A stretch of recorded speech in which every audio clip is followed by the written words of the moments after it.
네, 강프로입니다. 자, 오늘 그 포스코 DX에 대해서 제가 이야기를 드릴 텐데, 일단 오늘 주말이라서, 그쵸? 시세 변화가 없습니다. 그래서 오늘 시세 관련돼서 이야기를 드리기보다, 조금 좋은 기사가 발생을 했습니다. 그래서 그 부분에 대해서 이야기를 드릴 텐데, 요 내용입니다. 미국에서 만든 K배터리 7년간 90조 원 세액공제 혜택. 자, 요 내용이 나왔습니다. 내용 보면 K배터리 업체들이 인플레이션 감축법, 그쵸? IRA의 구체적인 지침이 나와서 올해부터 향후 7년간 최대 90조 원에 이르는 혜택을 받는다. 시행 첫 해인 올해와 그리고 내년에 이 업체들이 얻는 이익은 연 1조 원에 이르고 생산 규모가 급증하는 2025년이 되면 연간 10조 원에 달할 전망이다. 계획대로 추가 신증설이 마무리되면 2026년부터 29년까지 4년간 매년 20조 원의 혜택을 받는다. 배터리는 물론 태양광과 풍력 등 신재생 업계도 앞으로 연간 1조 원을 웃도는 보조금이 예상된다. AMPC에 대한 내용이죠. 그쵸? 자, 밑에 나오네요. 첨단 세액공제, 세액공제 내용, 항목에 대해서 구체적인 지침을 내놓고 올 초 생산 판매분부터 적용한다고 밝혔다. 미 정부는 지난해 8월 전기차, 배터리, 태양광, 풍력 등 현지 생산을 촉진하기 위한 법안인 IRA를 시행하면서 올해부터 해당 기업의 투자금을 보조금으로 일부 돌려주는 AMPC를 적용하기로 했다.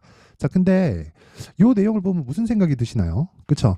밑에 여러 가지 내용이 나오기는 하지만 제가 그냥 간단하게 이야기를 드릴게요.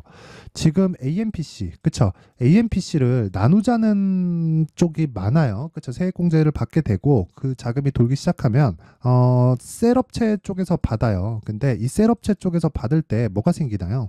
완성차 업체에서 나누자. 그쵸? 지금 실제 나오고 있죠. 테슬라 측에서도 그런 제안을 했고요. GM도 지금 그런 부분으로 압박을 주고 있어요. 근데 그걸 미국 정부에서 막을 필요가 없죠. 그쵸? 전혀 막을 필요가 없습니다. 그쵸? 그래서 제가 계속해서 말씀드리는 게 셀업체는 전 개인적으로 좋게 보지 않습니다. 자, 근데 이 내용을 이야기를 해드릴게요. 셀업체와 그리고 양극재 업체, 그리고 양극재를 만들기 위한 전 단계인 전구체 업체들은 이야기 자체가 좀 다릅니다. 좀 달라요. 그쵸? 즉, 지금 LNF가 상대적으로 조금 약해요. 그리고 에코프로 BM이 상대적으로 좀 강하고, 근데 원래부터 에코프로 BM이 양극재 쪽에서는 1등이었잖아요. 그래서 그런 부분은 어쩔 수 없다고 생각을 하지만, 이런 부분, 그쵸? 다 합쳐서, 이 포스코 퓨처엔까지 포함해서 다 합쳐서 봤을 때 양극재 업체잖아요. 그쵸? 여기하고 완성차 업체하고 AMPC를 나눌 필요가 없어요. 그쵸? 제 이야기가 그겁니다. 자, 이 밑에 보세요. 미국 현지 공장을 신증설할 예정인 LG 에너지 솔루션, SK온, 삼성 SDI 배터리 3사를 비롯해 태양광 업체인 하나솔루션, 풍력타워 전문 기업인 CS윈드 등의 수혜를 받게 됐다. LG엔솔은 SK온은 3분기에만 AMPC에 따라 얻는 영업이익이 2천억 원대에 달하고 하나솔루션도 350억 원에 달한다. 그쵸? 여러 가지 내용이 나오지만 밑에 보면 자 보세요. 이런 식으로 진행이 된단 말이에요. 자 보세요. LG 엔솔, CS 윈드, LG 엔솔, LG 엔솔, SK온, LG 엔솔, SK온, LG 엔솔, SK온, 하나솔루션, 삼성 SDI 이런 식이에요. 그쵸? 여기에 쭉 해가지고 다 들어간다. 근데 여기에 들어가는 양극재 업체들은 AMPC를 나눌 필요도 없고 계속해서 공장을 지을 때 어떤 부분이 수혜를 받게 될까요? 협동 로봇, 스마트 팩토리, 그쵸? 이런 거에 대해서 수혜를 받아서 올해 어떻게 됐나요? 이런 시세가 나온 겁니다. 자, 근데 거기서 양극재에 대한 수요는 늘어날 수밖에 없죠. 이거는 그냥 너무 당연한 거잖아요. 배터리 셀에 들어가는 가장 핵심 부품이 뭡니까? 그쵸? 핵심 소재가 양극재예요. 근데 최근에 에코프로 머티리얼즈가 왜 강해요? 양극재에 대한 수요가 늘어나니까 뭐가 발생하는 거예요? 전구체에 대한 수요도 당연히 늘어날 수밖에 없죠. 전구체 플러스 리튬이면 뭐가 나와요? 양극재가 나오잖아요. 그래서 제가 이야기를 드리는 거예요. 포스코 DX가 그쵸? 제가 밑에다가 깔아갖고 한번 보여드리겠습니다. 포스코 퓨처엠. 자, 퓨처엠 딱 깔아놓고 보면 퓨처엠은 양극재도 하고 전구체도 하죠. 자, 근데 이 내용 딱 보세요. 7월 26일 날 고가가 나왔고 9월 6일 날 한 달 반 뒤에 고가가 형성됐죠. 근데 상대적으로 하락폭이 그쵸? 퓨처엠에 비해서도 적어요. 시가총액 때문 아닌가요? 그거 아닙니다. 애초에 실적치 자체에서도 포스코 DX가 만약에 밸류에이션을 계산해서 본다. 더 비싸요. 더 비쌉니다. 그쵸? 포스코 DX가 더 비싼 거 맞아요. 근데 성장성을 더 인정받았기 때문에 고가가 늦게 나온 거고 조정폭도 더 적은 겁니다. 자, 그럼 반대로 봤을 때 여기서 쭉 떨어질 수도 있는 거 아닌가요? 횡보의 구간은 조금 더 있을 수 있습니다. 그리고 시장 움직임에 따라서 그쵸 하락 부분이 조금 더 나올 수 있어요. 근데 시장에 대한 부분도요. 지금 연준에서도 이제 금리에 대한 부분을 직접적으로 언급하고 나섰죠. 빠르면 3월부터 인하를 하겠다. 근데 그런 부분에 대한 걸 언제부터 적용을 했나요? 8월, 9월, 10월 달 조정으로 시장은 하락 구간 끝났습니다. 이게 한국 시장만 이렇게 받는 게 아니라 또는 양극재 업체가 많이 올랐기 때문에 조정을 받은 부분도 있지만 그런 부분을 제외하고서 보더라도 미증시에서도 충분한 조정을 받고 나서 지금 다시 어느 쪽을 토대로 이 시장을 끌어올리고 있나요? 반도체, 그렇죠? 엔비디아 그리고 관련된 내용들 이런 부분으로 인해서 시장을 끌어올리고 있다. 그러면 포스코 DX를 볼 때 어떻게 봐야 되나요? 그렇죠? 이제 조금씩 저점이 잡혀 있다고 보는 겁니다. 그리고 여기서 발생하는 호재거리들을 다 적용시켰을 때 가장 먼저 수혜를 받을 쪽은 셀업체가 아니라 자, 제가 이 말 나온 김에 한번 보고 가죠. 여기 보세요. LG 에너지 솔루션이 왜 이렇게 많이 빠졌을까요? 단순 공매도 때문일까? 영향이 있겠죠. 근데 상대적으로 이렇게 보면 셀업체보다 여기 퓨처엠 같은 경우에 조정을 덜 받았고요. 포스코 퓨처엠에 비해서 포스코 DX는 조정을 덜 받았습니다. 강한 놈이 더 간다 그러죠. 그러니까 가장 먼저 움직일 수 있는 그쵸 관련된 호재가 나올 때마다 가장 먼저 움직일 수 있는 종목은 포스코 DX를 포함한 두산 로보틱스다. 그쵸? 자 그래서 두산 로보틱스 금요일날 9% 상승했죠. 레인보우 로보틱스 물론 여기하고는 연관이 조금 떨어지죠. 그 레인보우 로보틱스는 삼성에서 직접적으로 투자를 했기 때문에 그쵸? 이쪽으로 들어가는 게 뭐가 있습니까? 뭐 반도체 공장 쪽으로 들어가겠죠. 그쵸?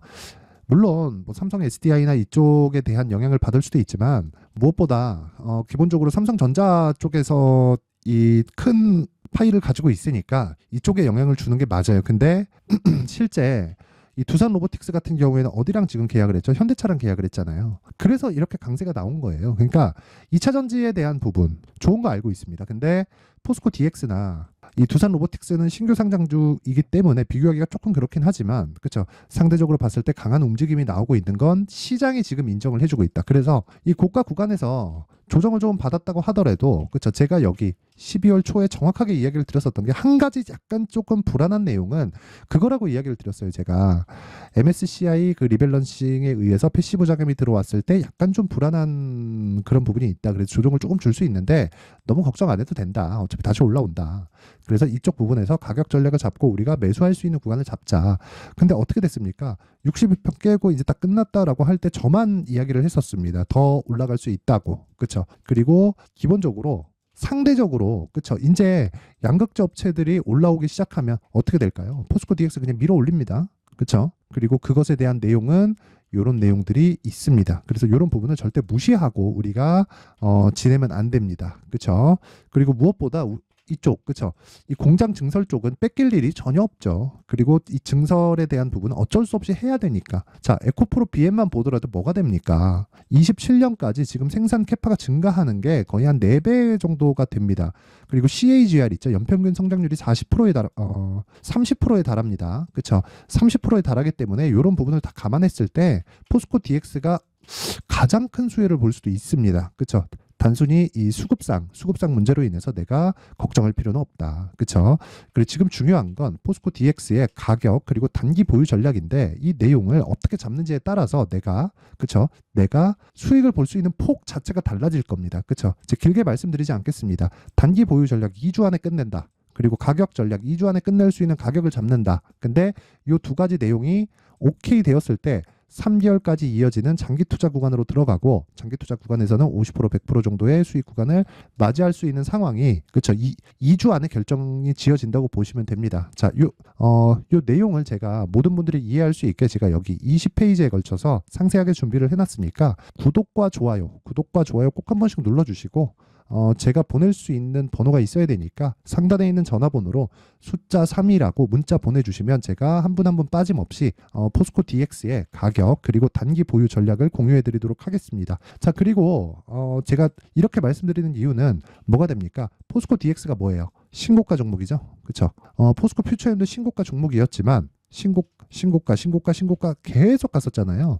그래서 상대적으로 비쌀 때는 떨어질 수밖에 없지만 지금 다시 준비를 하고 있습니다. 그래서 저는 항상 신고가 매매를 하는데 어떤 종목이든 이 신고가에 대한 이해가 되어 있지 않잖아요. 그러면 정말 매매가 어려워집니다. 그래서 여기 소통방 강프로의 소통방에서 신고가 매매를 어떻게 하는지 안내를 드리고 가겠습니다. 자, 지금 현재 한 500분 정도 참여해서 있고요. 이 내용을 보면 12월 15일 에코프로 BM KINX 이렇게 진행이 됐는데 2차전지 관련된 내용이야 뭐 다들 아실 거고, 제가 여기 장 시작 전에 진행한 이 KINX에 대해서 한번 보도록 하겠습니다. 왜 신고가를 해야 되는지. 자, 요런 내용이 나오는데, 자, 보세요. 13% 상승해서 출발을 했죠. 실제 시세를 보더라도요. 자, 내용 보세요. 시가 0.8% 상승 출발을 했는데 장중고가 14%, 그리고 종가 13%. 왜 이런 시세, 하루에 한 10% 이상 가는 시세가 나올까요? 신고가를 달성을 했고요. 돌파 구간을 공략을 했기 때문에 그렇습니다. 자, 어렵게 보지 마세요. 어렵게 보지 마세요. 고가 구간에서 어려운 거 압니다. 근데 이해를 하는 게 중요합니다. 근데 이걸 이해하기 위해서는 와서 배워야 돼요. 그렇죠? 왜 이걸 공략하고 어느 시점에 공략하고 언제 뭐 그런 상황이 발생하는지를 제가 매매하는 과정을 보면서 와서 무조건 배워야 됩니다. 그래서 제가 연말 이벤트로, 그렇죠? 연말 이벤트로 여기 어떤 식으로 매매를 해야 되는지 수익 모델에 대한 그 자료와 그리고 신고가 종목을 찾기 위한 신고가 검색기를 함께 준비를 해 놨으니까 여기 이번에 이벤트로 제가 딱 무료로 진행을 하지만 딱 1000분까지만 늘리겠습니다. 종목을 다루기 때문에 1000분 이상은 어려워요. 그렇죠? 이 부분 반드시 기억하시고, 그래서 여기 지금 482분이 계시고요. 여기 딱 1000분까지만 늘리는 이벤트 때 입장하셔서 이 두 가지 내용과 함께 공부하시길 바랍니다. 입장 방법은 일단 구독과 좋아요 부탁드리고요.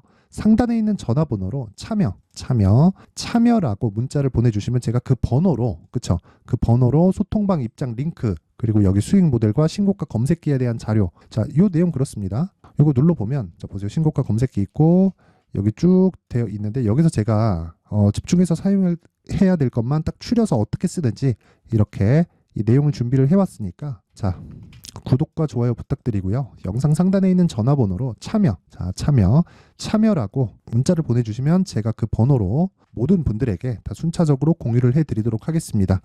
연말 이벤트라서 제가 뭐 계속해서 이렇게 진행하는 건 아닙니다. 뭐 저렇게 방을 하나씩 운영하는 게 품이 꽤 들어요. 그래서 이번 이벤트 때 뭐 다른 여러 가지 내용들이 있습니다. 뭐 질문에 대한 것도 받고, 그리고 뭐 에코프로 BM, 에코프로 머트리얼즈 12월 14일 날, 그쵸? 정확히 장 시작 전에 나갔는데 에코프로 머트리얼즈 어떻게 됐나요? 그쵸? 금요일 날, 목요일 날 나갔는데 금요일 날 20% 급등했습니다. 자, 그래서 이런 매매를 하는 게 신고가 매매다. 자, 그래서 내가 이 신고가 매매는 정말 100번 강조해도 부족하기 때문에, 내가 만약에 이 신고가 관련해서 이해하기가 어렵고 어떤 식으로 매매를 해야 될지 잘 모르겠고 하시는 분들이 계시다면 이번 이벤트 때 꼭 참여해서 신고가 매매 배우세요. 다 무료로 진행합니다. 대신에 구독과 좋아요 꼭 눌러주시고요. 상단에 있는 전화번호로 참여라고 문자 보내주시면 제가 거기 이 보내주신 번호로 이 내용들, 그리고 아까 전에 이 말씀드린 이 내용들 다 같이 공유를 해드리도록 하겠습니다. 자, 그리고 신고가를 이해하기 위해서 연말 그리고 연초까지 강세를 보일 수 있는 신고가 종목을 제가 준비를 해놨으니까 영상 끝까지 시청하시고요. 모든 분들이 성공 투자하셨으면 좋겠습니다. 자, 제가 항상 신고가 종목에 대해서 강조를 드립니다. 자, 신고가 종목에 대해서 강조를 드리는 건 크게 시세가 발생하는 대시세 종목은 모두 신고가 구간을 거쳐서 발생하기 때문에 그렇습니다. 시장은요, 좋을 때도 있고 나쁠 때도 있어요. 그런데 대시세 종목은요, 시장이 좋든 나쁘든 그 숫자의 차이가 있을 뿐이고요. 매년 발생을 합니다. 올해 같은 경우에도 마찬가지예요. 23년이죠. 1월부터 로봇, AI, 시세를 크게 발생을 시켰는데 이미 22년도 중반 후반에 신고가를 달성을 하고 매물 소화 과정을 거친 이후에 시세가 발생을 했습니다. 2월 달부터 2차 전지의 강세가 있었죠. 그런데 22년도에 이미 에코프로 같은 경우에는 신고가를 달성한 이후가 됐고요. 대장주가 강한 움직임을 보이다 보니까, 그리고 나서 에코프로 BM 그리고 관련된 종목들이 강하게 시세를 내는 시작점이 만들어졌습니다. 3월부터는 그렇죠. 삼성전자와 하이닉스의 강한 움직임이 발생하기 시작했고요. 그러면서 한미반도체가 신고가를 달성을 했고 매물 소화 과정을 대략 한 2달 정도 거친 이후에 추가적으로 시세를 발생을 시켰습니다. 자, 어떤 종목이든 신고가를 거치면서 대시세 구간으로 들어간다는 거고, 이런 대시세 종목에는 신고가라는 내용을 이해했을 때 이런 상황을 만들 수가 있는데, 자, 보세요. 22년 11월 21일 날 정확하게 레인보우 로보틱스를 시작을 했고요. 이때 당시에 레인보우 로보틱스의 가격은 33,800원이었습니다. 실제 세 달이 채 되지 않는 보유기간을 가진 이후, 그쵸? 한 100% 정도의 수익 실현을 할 수가 있었고요. 그 이후에 추가적인 상승이 나왔지만 내가 매수를 잘 했기 때문에 보유기간을 최소한으로 줄여서 가더라도 충분한 수익이 발생을 했다는 겁니다. 언제든지 저가를 잡을 수 없고 고가를 잡을 수 없기 때문에 내가 강조를 해야 되는 건 신고가 이후에 매수하는 구간, 그리고 첫 번째 수익 구간만 먹더라도 다음 종목으로 이동을 할 수 있다는 거죠.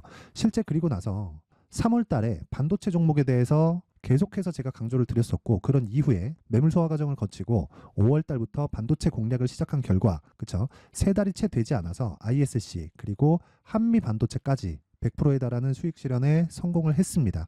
그래서 계속해서 강조를 드리는 거예요. 시장은요, 좋을 때도 있고 나쁠 때도 있어요. 그런데 대시세 종목은 숫자의 차이가 있을 뿐이고요. 매년 발생을 한다는 거고 분기별로 나오게 됩니다. 물론 이런 종목을 모두 다 잡을 수는 없지만 지금 같은 경우에는요, 두 가지 내용으로 구분이 가능합니다. 첫 번째, AI 반도체 쪽으로 들어가야 되고요. 그리고 또 한 가지, 내년 4월에 있을 총선 테마가 지금부터 준비되어 있어야 된다는 거죠. 물론 이 두 종목 모두 신고가 종목에 있는 종목을 공략해야 되기 때문에 신고가 구간에서 매매를 해야 된다는 건 어떤 상황에서든 불변의 진리라고 보시면 됩니다. 자, 그래서 제가 AI 반도체 관련된 종목들은 강프로의 소통방에서 같이 공개를 하도록 하겠고요.